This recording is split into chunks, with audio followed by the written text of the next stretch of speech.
They were indeed a queer-looking party that assembled on the bank.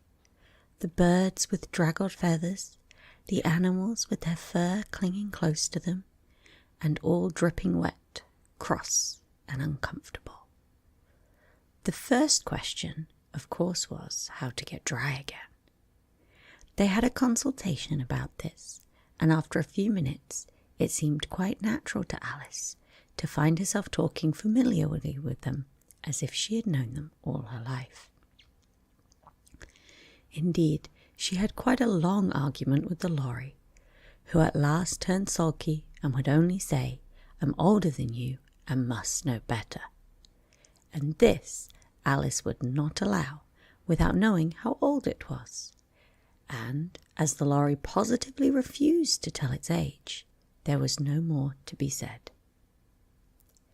At last the mouse, who seemed to be a person of authority among them, called out, "Sit down, all of you, and listen to me. I'll soon make you dry enough." They all sat down at once in a large ring with the mouse in the middle. Alice kept her eyes anxiously fixed on it, for she felt sure she would catch a bad cold if she did not get dry very soon. "Ahem," said the mouse, with an important air. "Are you all ready? This is the driest thing I know. Silence all round, if you please." William the Conqueror, whose cause was favoured by the Pope, was soon submitted to by the English, who wanted leaders, and had been of late much accustomed to usurpation and conquest. Edwin and Morcar, the Earls of Mercia and Northumbria— "Ugh," said the lorry, with a shiver. "I beg your pardon," said the mouse, frowning but very politely. "Did you speak?" "Not I," said the lorry hastily. "I thought you did," said the mouse. "I proceed. Edwin and Morcar, the Earls of Mercia and Northumbria, declared for him, and even Stigand, the patriotic Archbishop of Canterbury, found it advisable." "Found what?" said the duck. "Found it," the mouse replied rather crossly. "Of course you know what it means." "I know what it means well enough when I find a thing," said the duck. "It's generally a frog or a worm. The question is, what did the Archbishop find?" The mouse did not notice this question, but hurriedly went on. "Found it advisable to go with Edgar Atheling to meet William and offer him the crown. William's conduct at first was moderate, but the insolence of his Normans— How are you getting on now, my dear?" it continued, turning to Alice as it spoke. "As wet as ever," said Alice in a melancholy tone. "It doesn't seem to dry me at all." "In that case," the dodo said solemnly, rising to its feet, "I move that the meeting adjourn for the immediate adoption of more energetic remedies." "Speak English," said the eaglet. "I don't know the meaning of half those long words, and what's more, I don't believe you do either." And the eaglet bent down its head to hide a smile. Some of the other birds tittered audibly. "What I was going to say," said the dodo in an offended tone, "was that the best thing to get us dry would be a caucus race." "What is a caucus race?" said Alice. Not that she wanted much to know, but the dodo had paused as if it thought that somebody ought to speak, and no one else seemed inclined to say anything. "Why," said the dodo, "it's the best way to explain is to do it. And as you might like to try the thing yourself, some winter day I will tell you how the dodo managed it." First, it marked out a race course in a sort of circle. "The exact shape doesn't matter," it said. And then all the party were placed along the course here and there.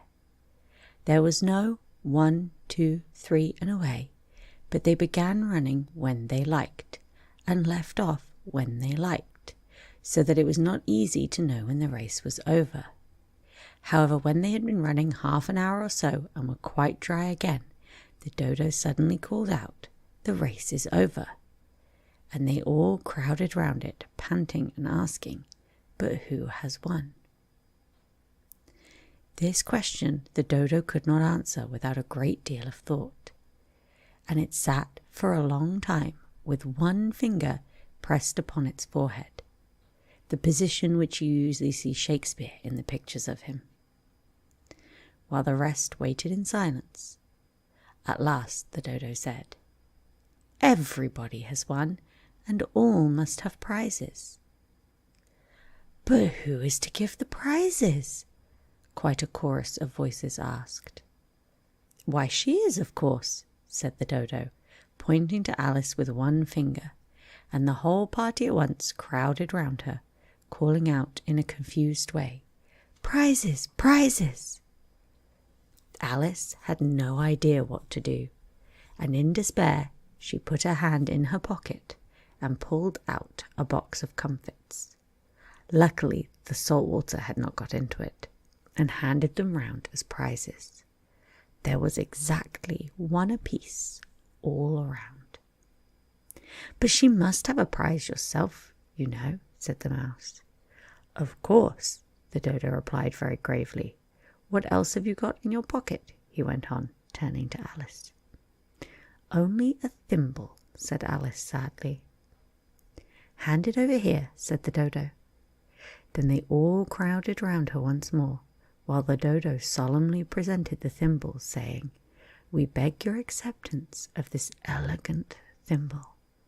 And when it had finished his short speech, they all cheered. Alice thought the whole thing very absurd, but they all looked so grave that she dare not laugh, and she could not think of anything to say. She simply bowed and took the thimble, looking as solemn as she could. The next thing was to eat the comfits. This caused some noise and confusion, as the large birds complained that they could not taste theirs, and the small ones choked and had to be patted on the back. However, it was over at last, and they sat down again in a ring and begged the mouse to tell them something more. "You promised to tell me your history, you know," said Alice, "and why it is you hate C and D," she added in a whisper, half afraid that it would be offended again. "Mine is a long and sad tale," said the mouse, turning to Alice and sighing. "It is a long tale, certainly," said Alice, looking down with wonder at the mouse's tail. "But why do you call it sad?" And she kept on puzzling about it while the mouse was speaking, so that her idea of the tale was something like this. Fury said to a mouse that the met in the house. "Let us both go to the law. I will prosecute you, come. I'll take no denial. We must have a trial, for really this morning I've nothing to do," said the mouse to the cur. "Such a trial, dear sir, with no judge or jury, would be wasting our breath." "I'll be the judge, I'll be the jury," said cunning old Fury. "I'll try the whole cause and condemn you to death." "You're not attending," said the mouse to Alice severely. "What are you thinking of?" "I beg your pardon," said Alice very humbly. "You had to get the fifth bend, I think?" "I had not," cried the mouse, sharply and very angrily. "Not," said Alice, always ready to make herself useful and looking anxiously about her. "Oh, do let me help to undo it." "I shall do nothing of the sort," said the mouse, getting up and walking away. "You insult me by talking such nonsense." "I didn't mean it," pleaded poor Alice, "but you're so easily offended, you know." The mouse only growled in reply.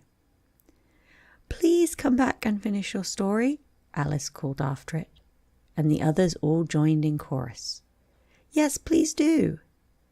But the mouse only shook his head impatiently and walked a little quicker. "What a pity it wouldn't stay," sighed the lorry as soon as it was quite out of sight. and an old crab took the opportunity of saying to her daughter, "Ah, my dear, let this be a lesson to you, never to lose your temper." "Hold your tongue, Ma," said the young crab a little snappishly. "You're enough to try the patience of an oyster." "I wish I had our Dina here, I know I do," said Alice aloud, addressing nobody in particular. "She'd soon fetch it back." "And who is Dina, if I might venture to ask the question?" said the lorry. Alice replied eagerly, for she was always ready to talk about her pet. "Dina's our cat, and she's such a capital one for catching mice, you can't think. And oh, I wish you could see her after the birds. Why, she'll eat a little bird as soon as look at it." This speech caused a remarkable sensation amongst the party. Some of the birds hurried off at once. One old magpie began wrapping itself up very carefully, remarking, "I really must be getting home. The night air doesn't suit my throat." And a canary called out in a trembling voice to its children, "Come away, my dears, it's high time you were all in bed." On various pretexts they all moved off, and Alice was soon left alone. "I wish I hadn't mentioned Dina," she said to herself in a melancholy tone. "Nobody seems to like her down here, and I'm sure she's the best cat in the world. Oh, my dear Dina, I wonder if I shall ever see you any more." And here poor Alice began to cry again, for she felt very lonely and low-spirited. In a little while, however, she again heard a little pattering of footsteps in the distance, and she looked up eagerly, half hoping that the mouse had changed his mind and was coming back to finish his story.